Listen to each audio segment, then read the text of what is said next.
Ok. Boa noite para vocês, bem-vindas todas, bem-vindos também. Os que estarão assistindo depois a gravação, que será transferida para o YouTube. E aí, peço que lá no YouTube vocês possam curtir, se inscrever para ajudar o canal.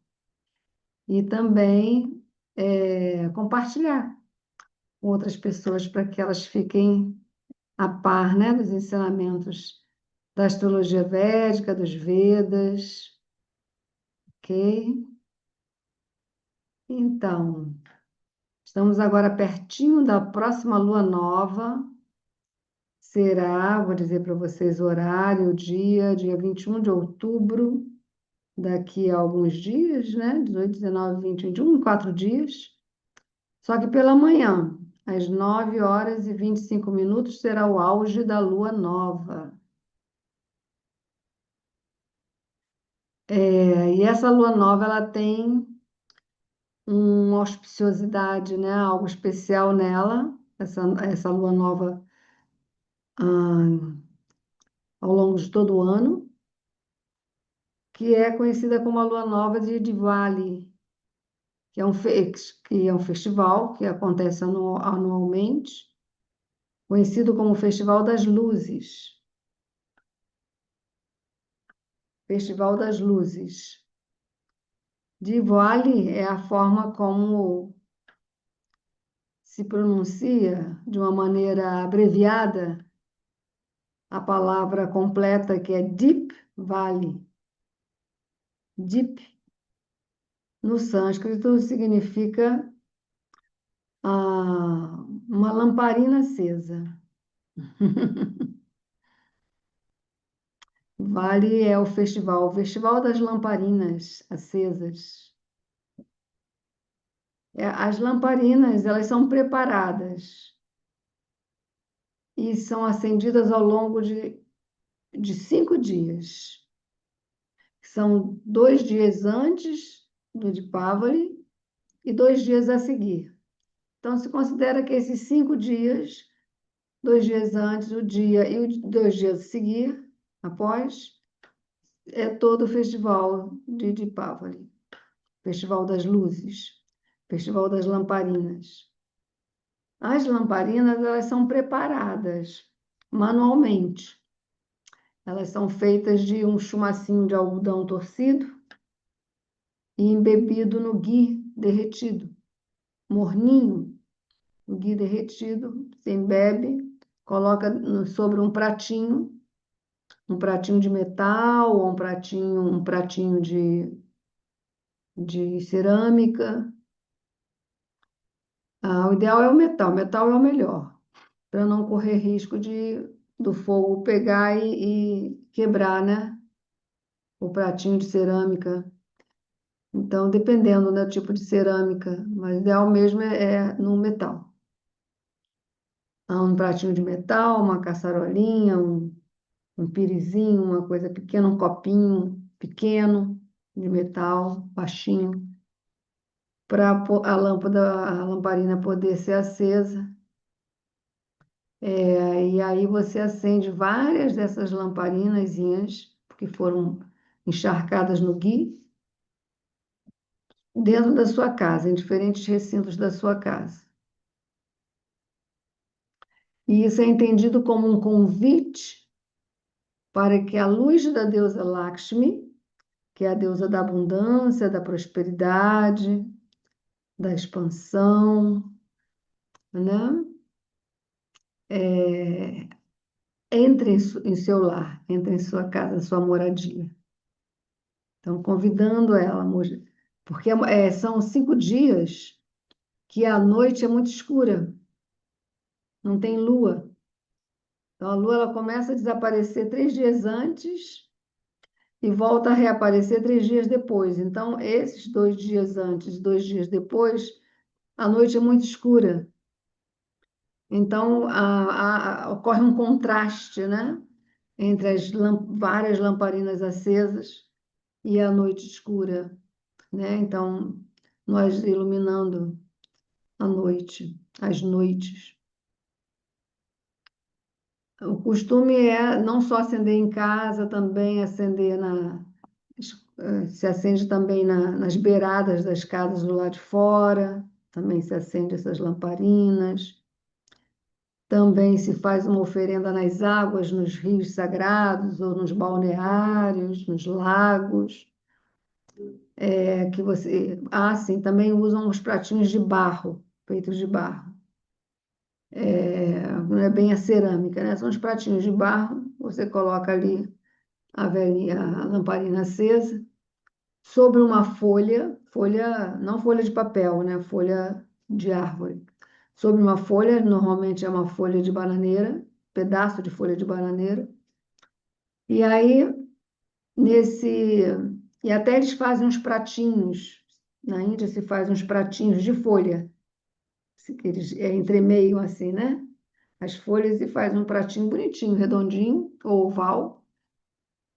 E ali você coloca a sua lamparina acesa, coloca flores e coloca cartinhas, cartinhas escritas, né?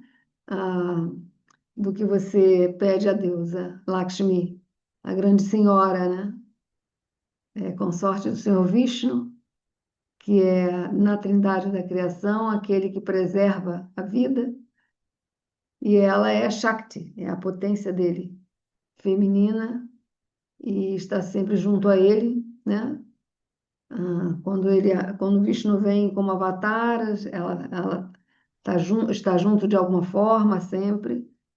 Então, através desse festival que é dedicado não só a Lakshmi, é dedicado, a gente chama de Lakshmi Puja, né? Que é ao ritual, né? A adoração à deusa Lakshmi, mas também a Kali. Então, Kali Puja e Lakshmi Puja durante o Diwali.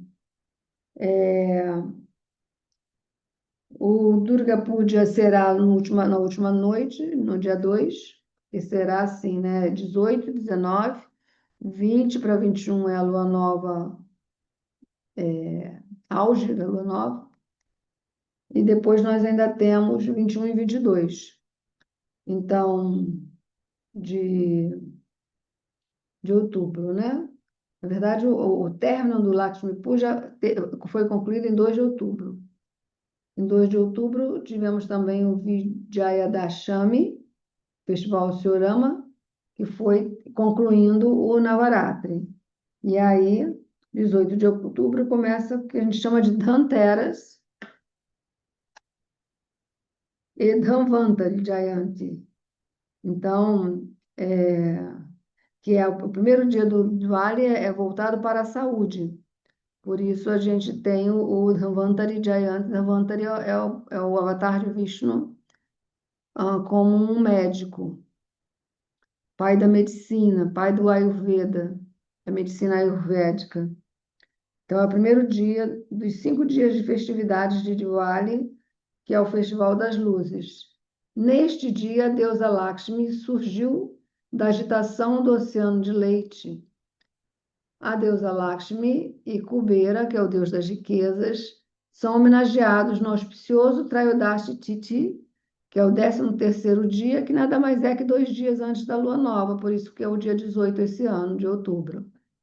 Antes da lua nova, principal dia de Diwali é o dia da lua nova.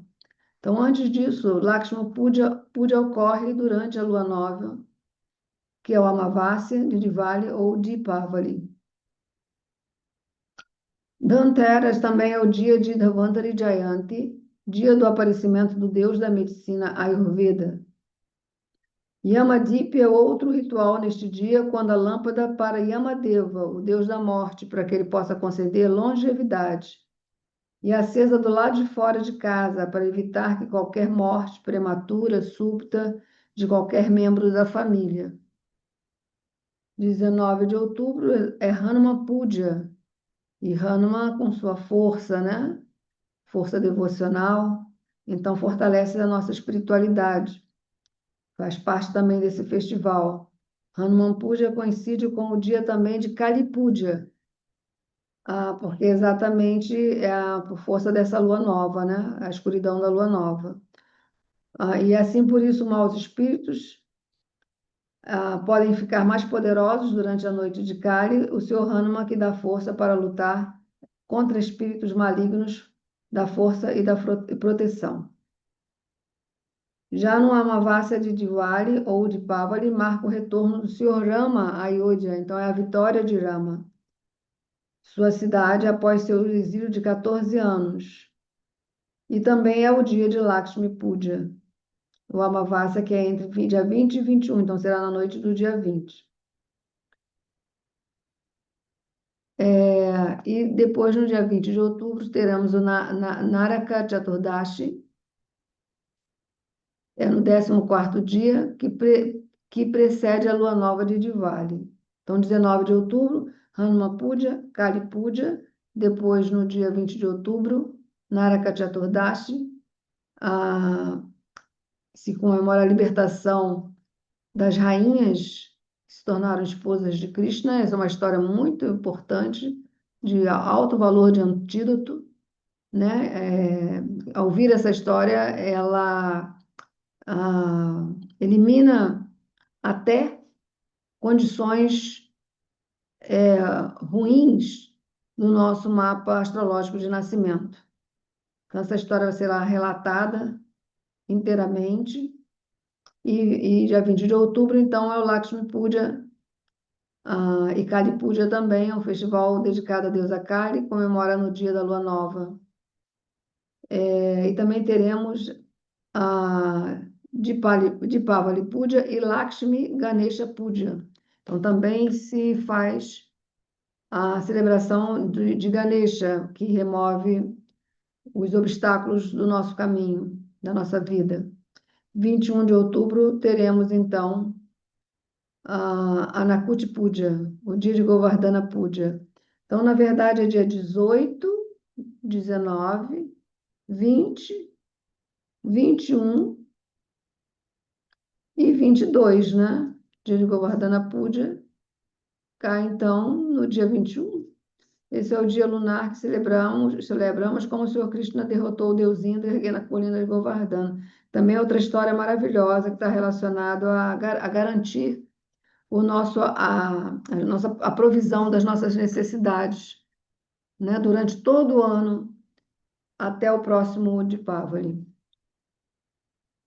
Então, pelo que eu estou entendendo, é dia 18, dia 19, dia 20 e dia 21. A gente vai ter um encerramento também na noite do dia 22, tá? E tradicionalmente, nós celebramos sempre o Deepavali em cinco noites. E é diferente do Navaratri, porque em vez de ser direcionada às Navadurgas, é direcionada à deusa Lakshmi e também à deusa Kali. Então, é um festival que a gente já está aguardando já há um tempo, né? Desde esses dos Jayantis que estamos fazendo, acredito que desde junho, julho ou maio, estamos mensalmente fazendo vários Jayantis, Guru Jayanti, Gayatri Jayanti, Krishna Jayanti, né? Entre outros.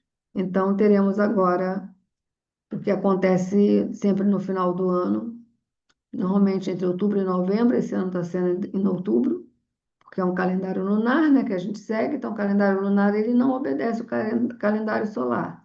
Então, as datas das celebrativas, elas oscilam, né, normalmente entre 2 meses. Então, o Deepavali esse ano está sendo em outubro. O ano passado foi em novembro. Ano que vem pode ser que seja em novembro. Então, porque a gente segue o calendário lunar para as celebrações, tá? Então, nós temos esse festival lindo, maravilhoso. Convido todos vocês a participarem. Será online, pessoas de toda parte do mundo participando, sem restrição. O encontro presencial online é sempre às 20 horas, de 20 às 21 horas. E será gravado para quem tiver alguma dificuldade de estar online presencial, poder assistir posteriormente a tudo que participar dessa celebração, né? Através de ouvir as histórias, principalmente, e do mesmo modo que no Navaratri a gente monta um altar, né?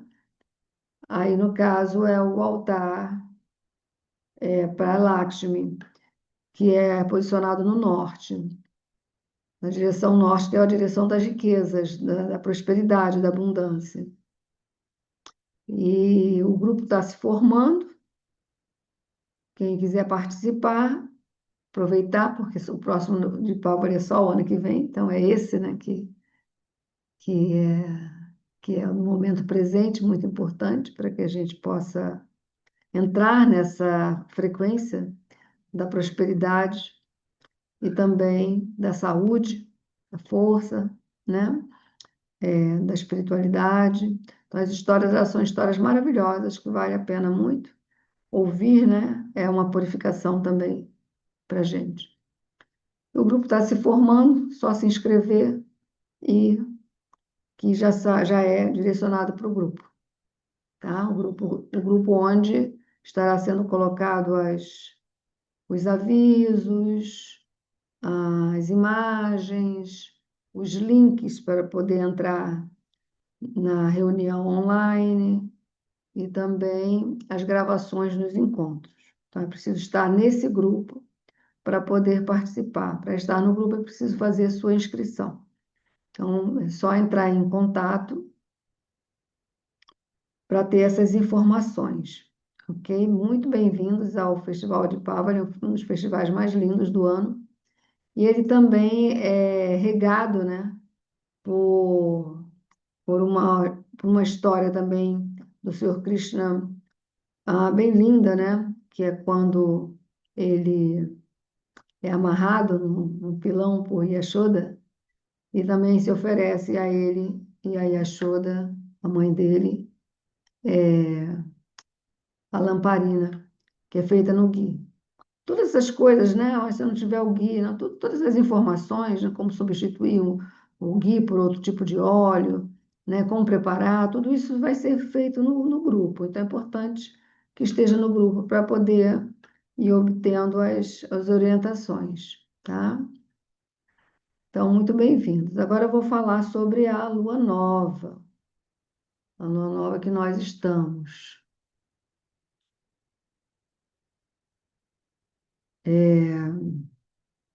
Só um minutinho aqui, pessoal, para eu poder acompanhar, porque tem um pessoal ainda chegando, né?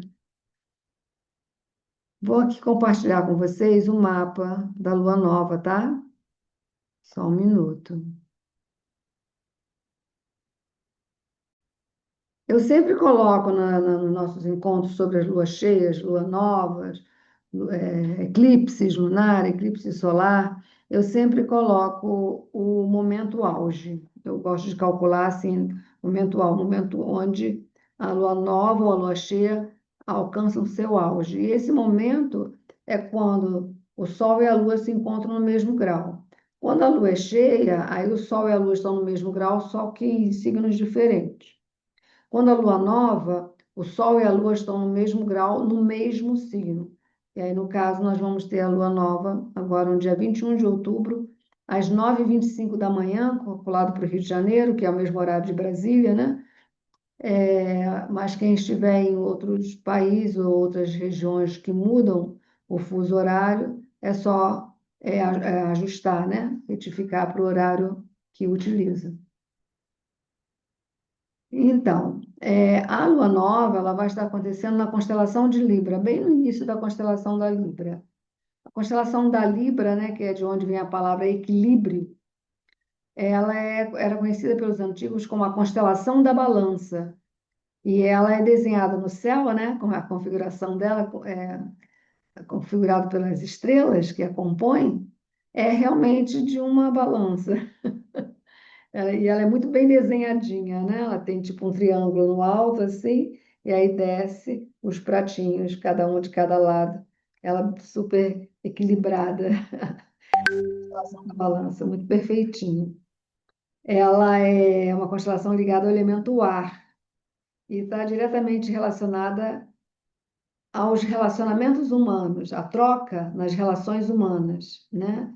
As trocas, se as trocas são justas ou não, se elas são recíprocas ou não, se há um compartilhamento justo, né, entre as pessoas, não importa a natureza do relacionamento, se for entre pais e filhos, se for numa relação conjugal, se for numa relação profissional, numa relação familiar, relação nas amizades, como é que as relações elas se fazem, né? Qual a natureza, qual a qualidade do relacionamento.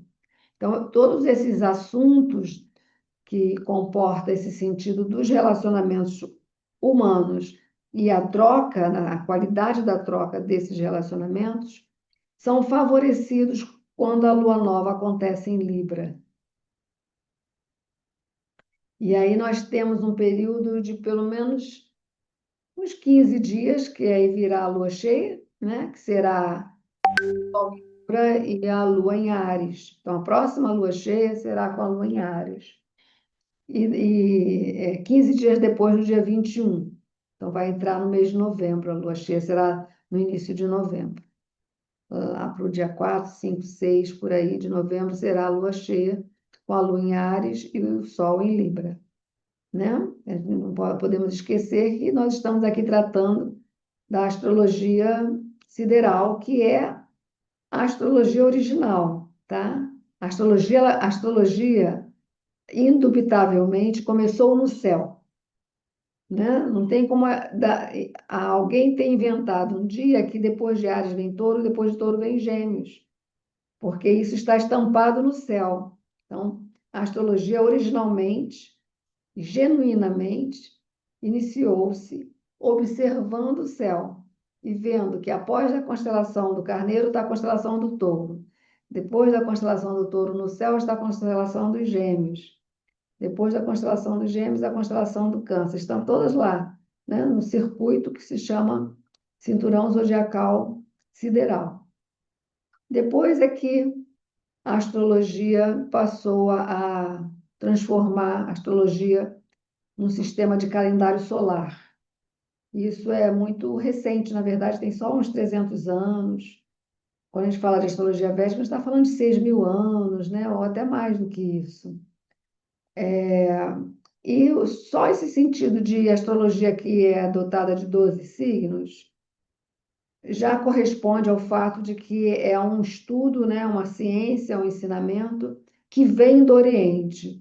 Então, o nome astrologia ocidental ele não comporta, que originalmente não é ocidental, é um conhecimento que vem do Oriente. Então, é por isso a astrologia de 12 signos é originalmente é, astrologia oriental e não ocidental.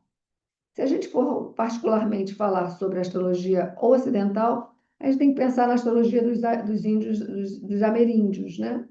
Dos índios das Américas.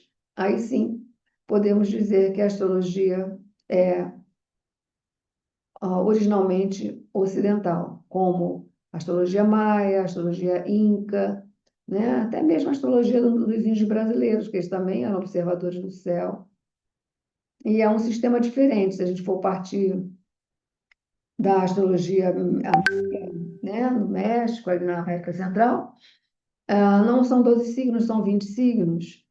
E o planeta porque na astrologia maia, existe um planeta condutor, né, que seria o professor desses estudos, e que inclusive gerou a cultura maia, né, que é o planeta Vênus. E quando a gente fala de 12 signos, e originalmente 12 constelações, nós estamos falando do planeta Júpiter, porque Júpiter é um planeta que realiza seu ciclo por inteiro, né, que é a orbitação dele ao redor do Sol, ao longo de 12 anos.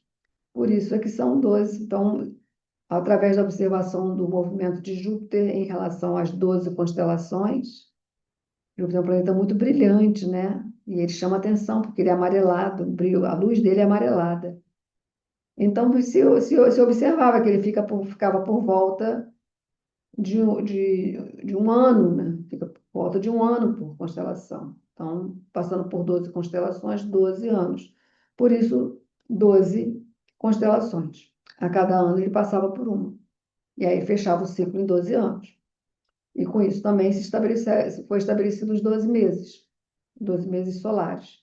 Só que a Lua, ela difere um pouco, né, disso. Ela leva um tempo um pouco menor para passar por todas as 12 constelações. Ela leva 28 dias e não 31 dias. E aí, com isso, não vou me estender muito nesse ponto, mas isso é a base da astrologia védica, né? Que dá importância tanto ao Sol quanto à Lua. A Lua tem igual importância ao Sol, tem a mesma importância que o Sol. O ascendente também é muito importante e os outros planetas. Então, assim, às vezes as pessoas me perguntam assim, eu na astrologia védica eu não sou leonina, eu sou canceriana, eu não sou ariana, eu sou pisciana. Olha só, na astrologia védica a gente não tem essa tradição, esse costume de dizer que eu sou ou você é descrita por um único signo, né? Por conta dos próprios ensinamentos védicos, da própria filosofia védica, que nos ensina que essencialmente nós todos somos espíritos, né? Então, os próprios Vedas dizem quem somos. Bhagavad Gita, Krishna diz quem somos. Vós sois Atma, vós sois essa partícula divina. Mas que assume, né, ao longo de várias encarnações, assume uma forma, né, em prol da sua evolução. Então, cada vez que você nasce numa nova encarnação, você ganha um novo mapa. Aquela mesma essência, partícula, né, fragmento divino, que é você, recebe um novo mapa. Assim como você recebe um novo corpo, recebe também um novo mapa, como se fosse a bula de um remédio, né, a qual vai te orientar.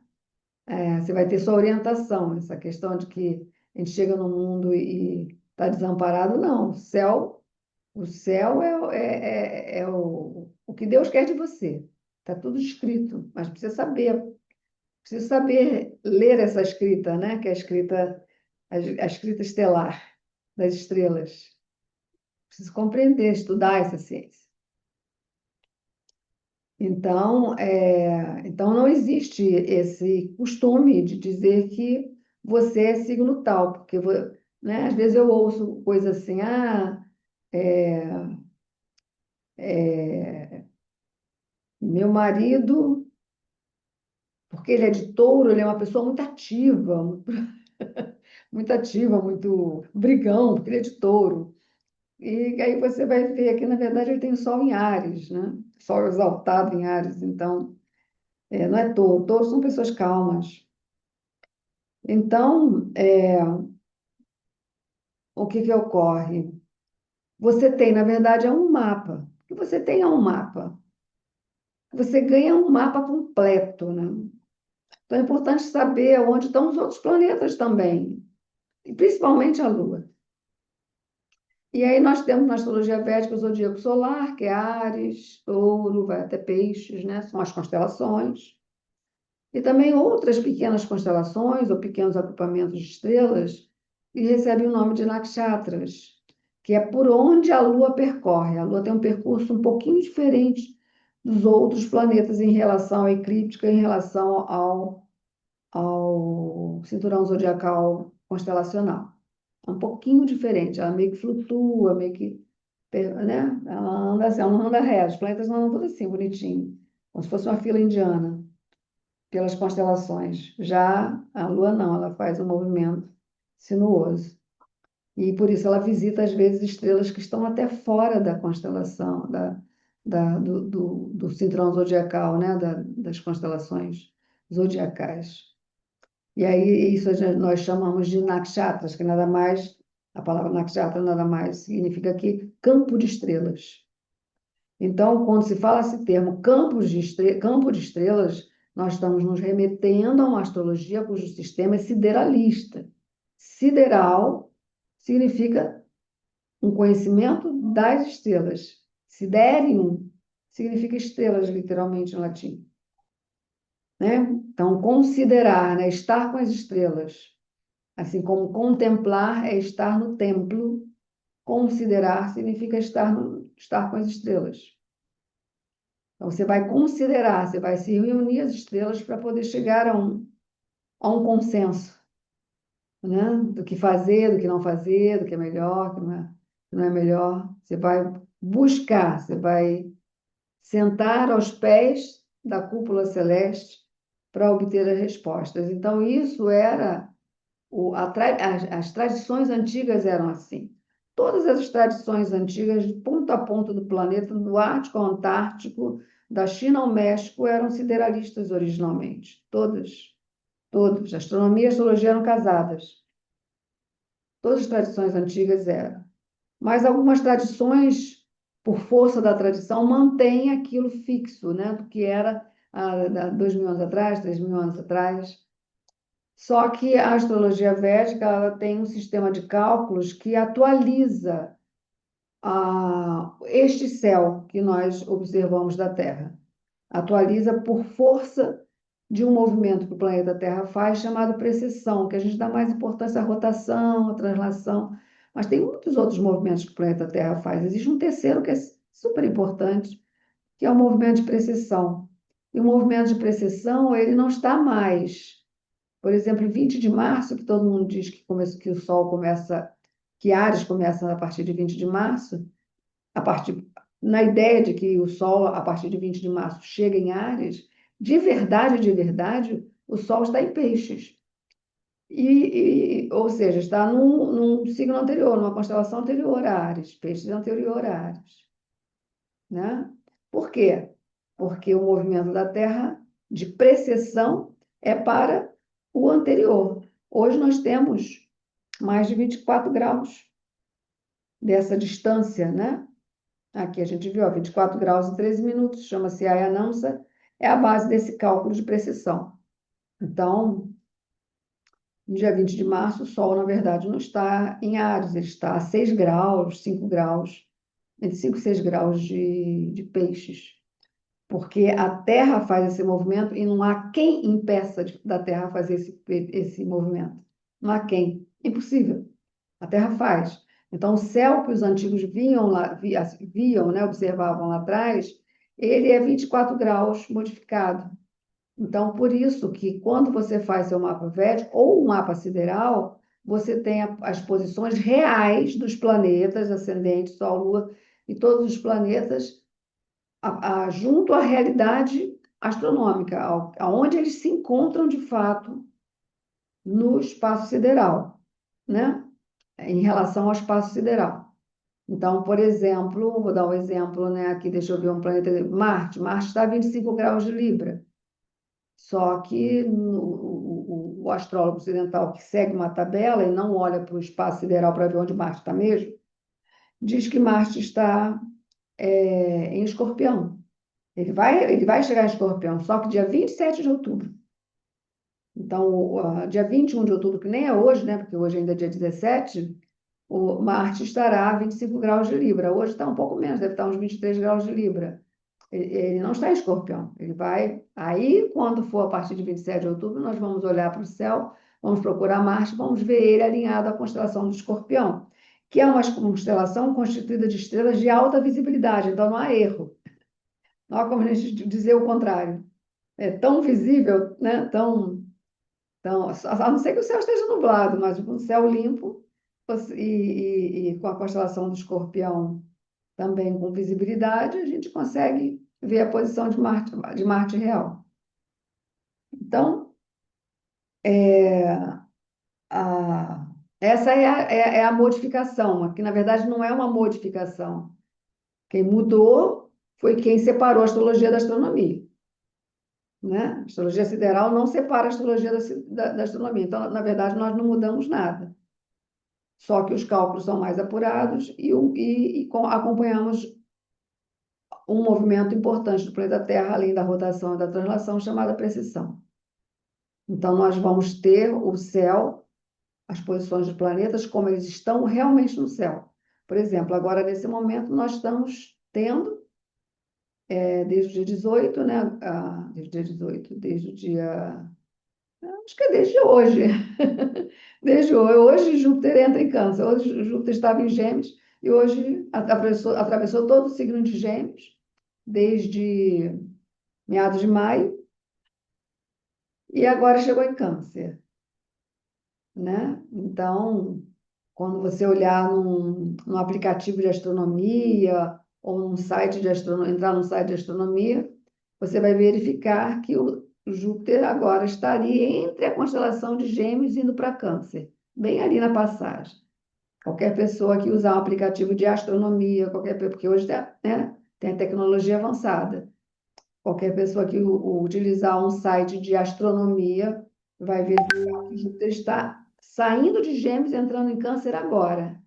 Enquanto que na astrologia comum se fala que Júpiter já está lá, tipo, 24 graus de Câncer, super adiantado. Isso não é verdade. Você vê que ele ainda está entre Gêmeos e Câncer. Entende? Então, a astrologia védica é uma astrologia realista. Ela olha a realidade celeste, né? O posicionamento dos planetas realmente em relação às constelações, e isso é a origem de toda a astrologia no mundo. Os antigos observavam o céu, eles observavam como os planetas se moviam em relação às constelações na mais remota antiguidade, né?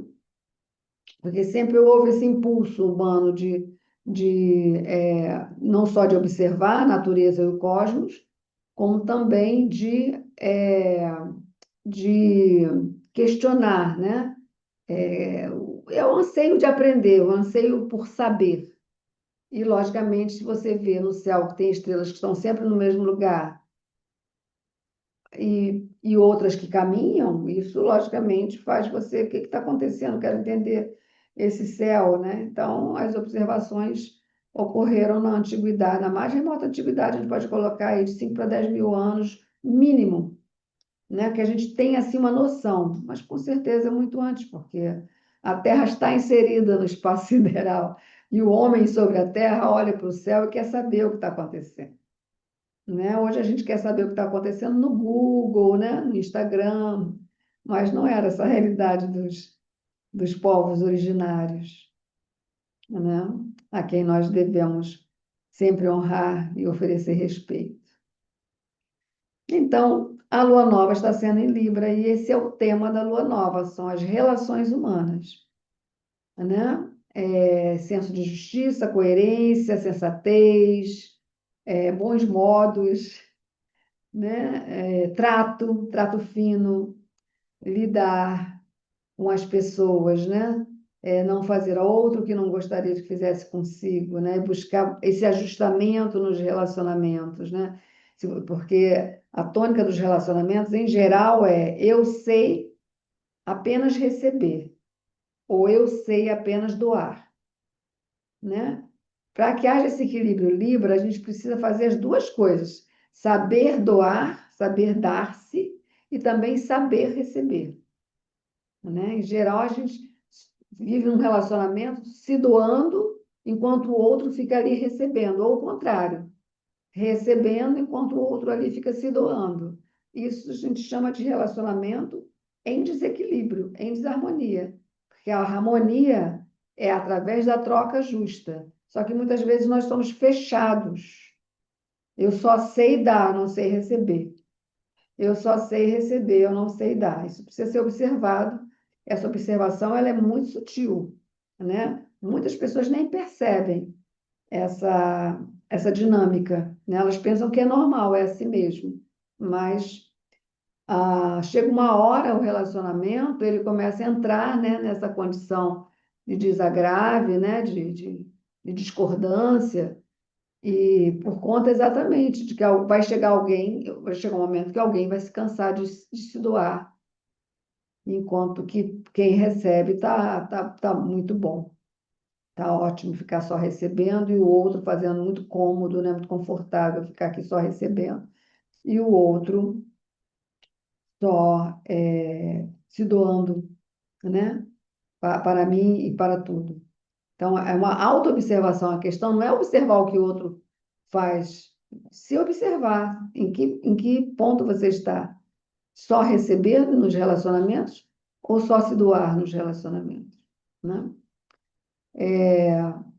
E aí encontrar um ponto de equilíbrio. Então, esse é um tema da lua nova, que a lua nova, ela tem dois fatores, né? A lua da renovação, então, para que a gente possa renovar nossos padrões, nossos costumes, nossos condicionamentos, nossas tendências, né?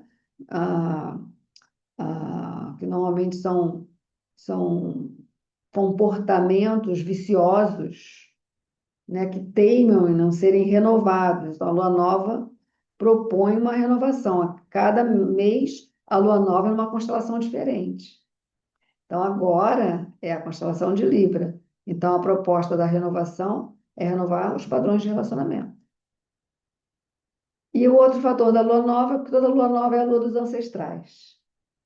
Então, sendo a lua dos ancestrais, é também um momento que a gente olha para trás, para os nossos ancestrais, para os nossos antepassados, para os povos originários, né, que são os nossos antepassados. E com respeito, com reverência, e torcendo para que eles possam estar hoje, né, em uma melhor condição evolutiva, né, com mais possibilidades de crescimento. Agora, de Vale é muito especial. De Vale a gente trata todos esses assuntos antepassados, né? Como vencer a morte, como alcançar a imortalidade, como curar-se dos males, né? Como se abrir para a prosperidade. Todos são assuntos de Vale, né? Um festival muito, muito lindo. Quem faz se sente ainda mais, porque tem uma lua nova no meio, regida por Vênus. Vênus também é considerada a deusa Lakshmi, né? A Lakshmi representa também Vênus. Quando Lakshmi surgiu do Oceano de Leite, surgiu também a Lua. Então, daí que a gente vai ver que a combinação entre Lua e Vênus acaba por ser uma combinação benéfica. E o nakshatra, né? A estrela, a tal da estrela, né? Lunar, o asterismo lunar, que a lua nova vai ocorrer, né? Agora, no dia 21 de julho, na estrela Titra. Titra é uma estrela sozinha, porque alguns nakshatras, alguns asterismos lunares, eles são compostos por várias estrelas, ou duas estrelas, muitas estrelas, poucas estrelas, duas estrelas, às vezes uma estrela. No caso de Titra, ela é apenas uma estrela, mas é uma estrela muito brilhante. Ela é, na verdade, um sol. Ela se encontra, de fato, na constelação de Virgem, mas numa parte da constelação de Virgem, que é configurada como uma donzela, né? Uma senhora, um ser feminino divino, Titra é uma estrela que está em Virgem, mais próxima à constelação da Libra, a constelação da Balança.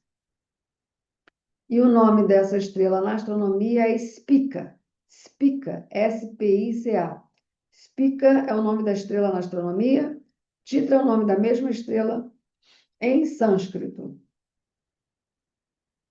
E ela é uma estrela muito brilhante, muito iluminadora. Tanto é que a palavra Titra significa autoiluminada e por isso aquela que ilumina. E ela é como se fosse, na constelação da Virgem, ela é como se fosse um objeto que a Virgem, a donzela, tem numa das mãos. E aí algumas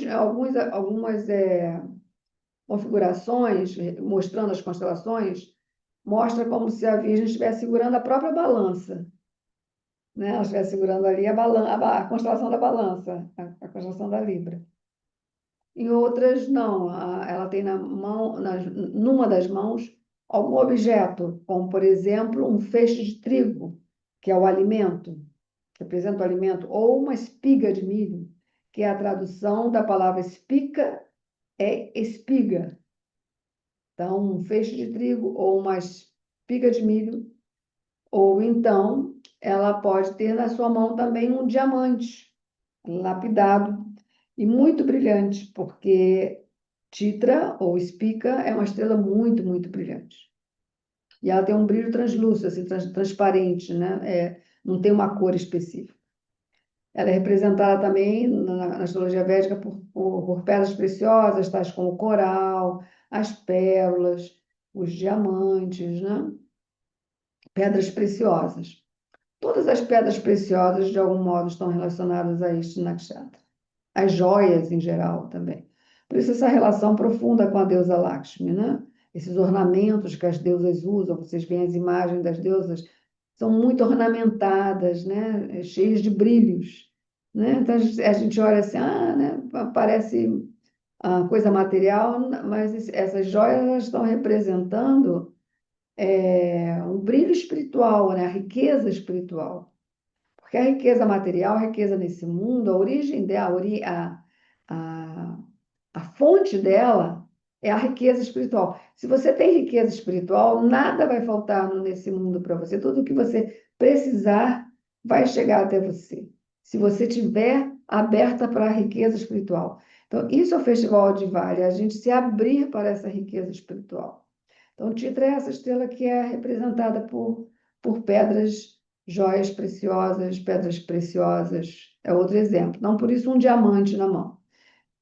Ou então uma lamparina. Também tem esse símbolo, mais esse símbolo, né, na mão da Virgem, que é uma lamparina acesa. Ou se tem mais algum, um lótus desabrochado também, que é um símbolo da deusa Lakshmi, que é o lótus. Sri Lakshmi, né? Shri significa bela, né? Shri também quando a gente fala Shri, a gente está falando de Lakshmi. Então a gente coloca sempre nomes de mestres ou nomes de divindades, pode ter Shri na frente, S-R-I. Shri, né? Que significa o belo ou a bela. E também é o nome da deusa Lakshmi, um dos nomes da deusa Lakshmi, Shri. E também o lótus de Lakshmi.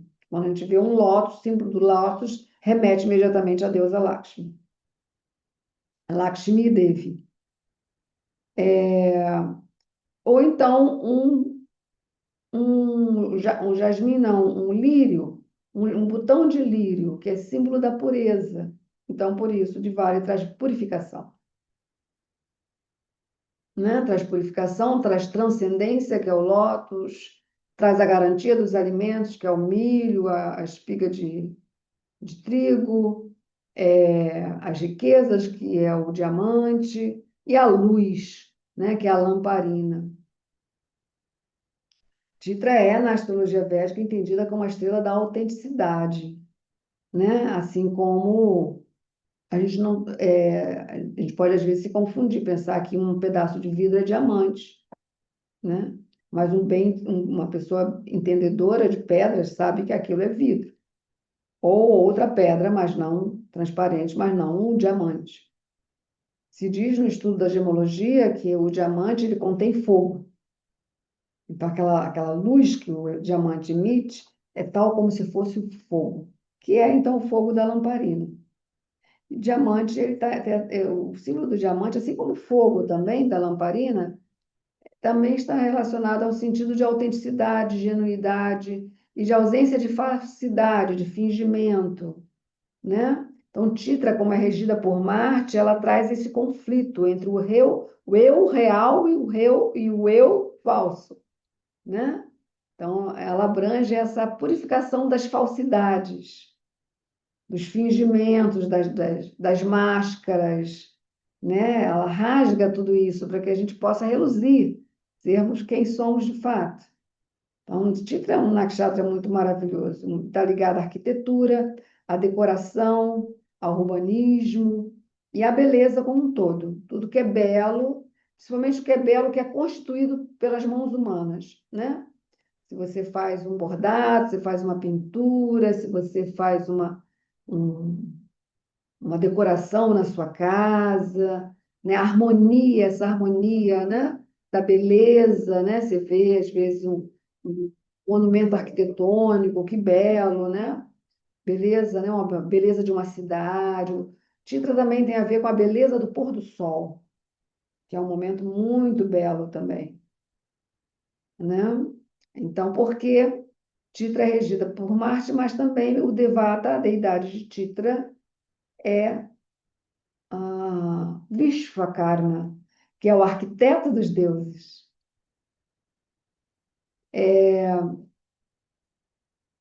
Então, por isso também trazendo esse aspecto da beleza de Lakshmi. Lakshmi não é só a deusa da prosperidade e da abundância. Ela é que protege a família, ela é que traz a saúde, a beleza, né? O brilho próprio, o brilho autêntico que surge de dentro de nós, né? Isso é a deusa Lakshmi. Ela concede todos esses atributos, né, para que o Atma, ele possa, o eu que somos, possa se manifestar e não ficar embotado, apagadinho, mas sim se manifestar e trazer a nossa luz própria.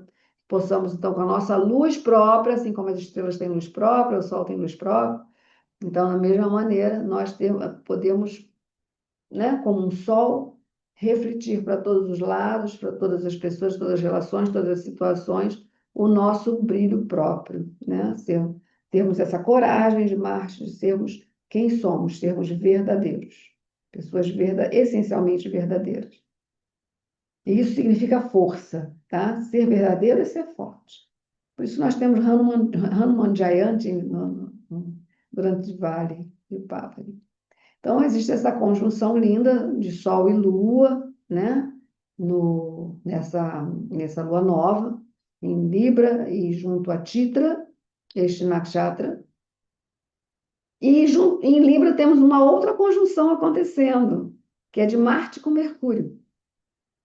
Marte e Mercúrio, então, observar que está tendo um alinhamento, né? Lua, Sol, Marte e Mercúrio.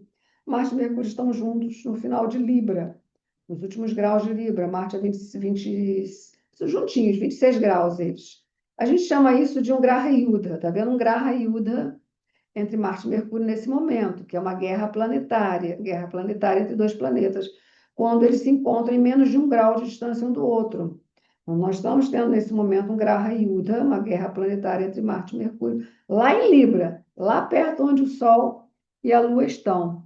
No sentido maior planetário, a gente pode entender que nós estamos num momento muito especial, assim, muito pertinente, né, de negociação, de acordos, de justiça, né, de consenso, de justiça entre partes diferentes, partes que se antagonizam, que se agridem, ou que se competição, né, e guerra. Marte é um planeta ligado à guerra. Então, Marte e Mercúrio juntos nessa guerra, porque pode haver muitas contradições. Pode-se dizer uma coisa e fazer outra. Pode-se prometer isso, fazer um acordo tal, e daqui a pouco está quebrando esse acordo e fazendo outra coisa, né? Entende? Assim, está havendo muita discussão nesse momento. Eu diria para vocês que talvez seja importante ficar atento aos assuntos relacionados às discussões, né? Todo mundo quer estar com a razão, todo mundo quer estar no lado certo, né? E aí que começa, então, essa questão de julgar, é a balança da justiça. Julgar, acusar, se defender, mas sempre no jogo da palavra, né? Quando se fala defender, em Libra não é defesa física, sem Ares. Em Libra é a defesa através de argumentos. Então, Marte com Mercúrio juntos, guerra planetária, argumentos para todos os lados, todo mundo querendo dizer que está certo, apesar de estar mais visível que está errado, mas todo mundo quer estar com a razão. Se vocês observarem esse tipo de dinâmica acontecendo ao redor de vocês ou com vocês, na vida pessoal de vocês, fiquem bastante atentos, né? Fiquem bem bastante atentos, porque é aquela polêmica, discussão interminável, né? Que não cessa, e para cessar, alguém tem que cessar, né? Eu lembro que a mamãe falava, é, é, bri- só briga dois se dois querem, né? Dois só brigam se dois querem, né?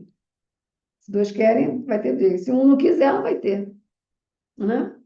Então, a questão, se você tem outra fala também que eu acho legal, que é, você quer ser feliz, quer ter razão, quer ser feliz, né?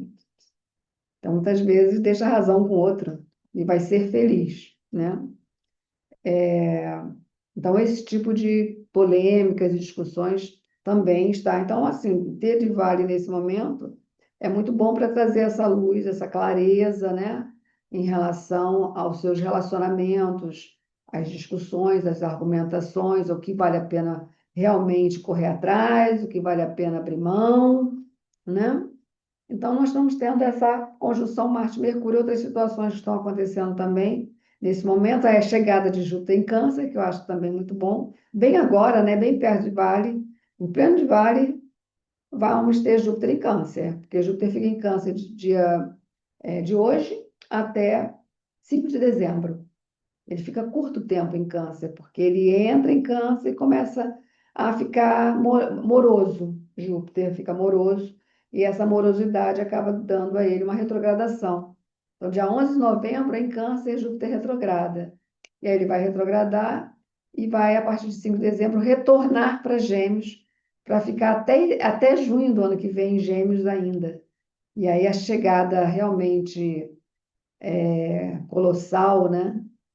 ah, esperada de Júpiter em Câncer, para ficar um ano em Câncer, será só a partir de junho do ano que vem. Aí ele vai ficar um ano em Câncer, porque a gente sabe, né, que estuda astrologia, que Câncer é o lugar da exaltação de Júpiter. Então, Júpiter em Câncer, ele promove muita prosperidade. Então, ele vai dar essa palhinha agora, de 17 de outubro a 5 de dezembro, tá? E depois, muito mais lá na frente, no segundo semestre do ano que vem. Então, assim, palmas para Júpiter, que depois de 12 anos chegou em Câncer. E também e Saturno, que ainda está retrógrado. A retrogradação dele vai terminar agora no dia 27 de novembro. Nós estamos acompanhando essa retrogradação de Saturno desde o dia 13, 19 de julho. A retrogradação começou dia 13. E começamos a fazer nossas reuniões sábados pela manhã, todos os sábados. No estudo de um tratado védico importante chamado Kunti Gita, que são os teachings, né, os ensinamentos de uma rainha chamada Kunti, que foi efetivamente a mãe de Arjuna. Então, ela deixou ensinamentos para a humanidade, através de versos em sânscrito muito belos. Então, nós estamos estudando esse tratado desde o dia 19 de julho. Ainda tem mais um tempinho, vai até 29 de novembro. Quem quiser vir participar, ainda é tempo. Você entra, se inscreve, entra no grupo ou começa a acompanhar todos os sábados. Se não puder, estar às 7 da manhã. Se não puder estar às 7 da manhã, a aula é gravada e colocada no grupo para você assistir depois. E quem se inscrever agora vai receber todas as aulas que já foram dadas desde o dia 19 de julho, né? Então, é um estudo que vale a pena, um estudo para você poder acessar e, e se beneficiar, né? São ensinamentos védicos muito, muito elevados, muito elevados. Todos nós, quando nos encontramos no sábado de manhã, sentimos a energia, né? Uma energia muito que a gente fica ainda, né? Depois que termina a reunião, a gente ainda fica envolvido por aquela frequência espiritual elevadíssima promovida por esta senhora Kunti Devi. Então, nós estamos ainda com Saturno retrógrado, ele está aspectando em oposição a Vênus. Vênus em Virgem está em queda, né? Vênus, ele ainda deve ficar ainda mais umas 2 semanas ainda em Virgem. E aí, durante todo esse período, eu posso ver aqui quanto tempo que Vênus fica em Virgem, ver quando é que começou e quando termina.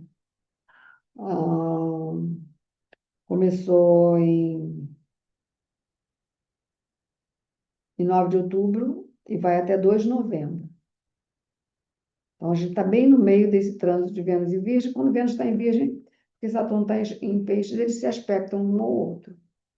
E se a gente pensar que a Lua nova é em Libra e Vênus rege Libra, e Libra também é o lugar da exaltação de Saturno, essa oposição entre Saturno e Vênus, né, um aspectando mutualmente, né, um mútuo aspecto entre os dois, está trazendo muito esse tema de acertar as arestas, de se retratar nas relações, promover o que é correto nos relacionamentos, não deixar passar batido assuntos pendentes de relacionamentos, mesmo que o relacionamento já não esteja mais no momento atual da sua vida, mas se existem situações de relacionamentos no passado que ficaram pendentes, que precisam ser conversados e acertados, né? Ou às vezes a pessoa já faleceu. Então, o Diwali ele vai trazer por todas essas configurações planetárias, durante Diwali, durante Deepavali, vamos trabalhar muitas coisas importantes. E dentro desse tema, que são as relações humanas, que a gente tem que ter o convívio humano, não dá para ser, né? Lobo solitário, loba solitária, temos relacionamentos, seja de que forma sejam, né? Familiar, amizades, no trabalho, ah, ah, com os filhos, né? Então, é um momento muito bom para a gente trazer clareza para os luz para os nossos relacionamentos, né? Então, não só para os relacionamentos com outras pessoas, mas principalmente com o nosso relacionamento, como nós nos relacionamos com nós mesmos. Como é este relacionamento, né? Porque muitas às vezes a gente é gentil com os outros, mas não é gentil consigo mesmo. Respeita os outros, mas não respeita a si mesmo. Dá limite aos outros, mas não dá limite a si mesmo. Então, dá muita coisa para se trabalhar também em si mesmo, na relação, até porque a gente tem dentro de nós existe o feminino e o masculino. Então, como é que esse feminino e masculino em nós está se relacionando? Em harmonia ou em disputa, né? Ou em conflito, ou em desatino, ou em insatisfações, né? Então, muito, muito bom. Outro aviso que eu preciso dar para vocês, não posso esquecer, é que nós vamos ter o curso Astros 2026, que são as previsões para o próximo ano, no dia 1º de novembro, tá? Será num sábado, 2 horas pela manhã, 2 horas pela tarde. E já já vamos soltar o aviso deste curso, tá? Nos grupos, para que vocês possam também se inscrever, quem tiver vontade de aprender um pouco mais de astrologia védica e também poder obter essas informações ao longo de todo o ano de 2026. Todos os anos, quando dá essa época, novembro, nós realizamos esse curso de previsão para o ano seguinte, né? Então, nesse curso existe alguns mapas preditivos que são lidos. Um é da passagem do ano, que seria a passagem do ano 2025 para 2026. Esse é um mapa que é calculado para esse momento. E ele é relatado, ele é, interpretado, né? Se faz a leitura desse mapa. O outro é um mapa que se calcula para a data de 14 de janeiro, que é o dia que o Sol chega em Capricórnio. Tradicionalmente, na cultura védica milenar, este mapa, que é o dia que o Sol entra, chama-se Makara Sankranti, é o mapa que traz esse olhar para o ano que começa. Então, a leitura desse mapa também será feita. E porque nós teremos em maio, deixa eu ver se é em maio, não é em maio, não, em fevereiro, porque nós teremos em fevereiro um eclipse solar bem significativo, nós vamos ter em fevereiro, acho que no início de fevereiro. Então, também vamos ter o estudo desse mapa do primeiro eclipse do ano. Será um eclipse solar, se eu não me engano, eclipse total. Vai ser o primeiro eclipse do ano. Então, esse mapa também será estudado. Fora os trânsitos ao longo do ano, as datas auspiciosas ao longo do ano, as datas das luas cheias, as datas das luas novas, datas dos ecádasis, também conjunções importantes da lua, mensais, né? Que a lua vai realizando ao longo dos meses, explicações sobre os outros eclipses também, que virão ao longo do ano. É bem rico esse curso, então sejam bem-vindos.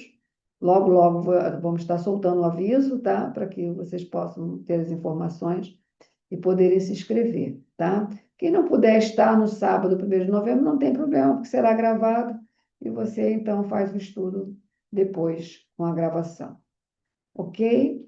Tem aqui algumas falas aqui. Não sei se tem alguma pergunta. Boa noite. Ah, Cris, será um prazer te ouvir. Prazer ter você aqui. Elza, em algum desses nossos encontros, eu gostaria de ter alguma palavra sobre Cubeira. Tá, Elisa, né? Tá bom, tá bom. Cubeira.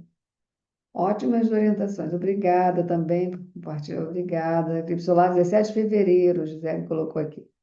Isso, então 17 de fevereiro teremos. Então, esse mapa também será estudado. Então, é isso que eu tinha para passar para vocês hoje.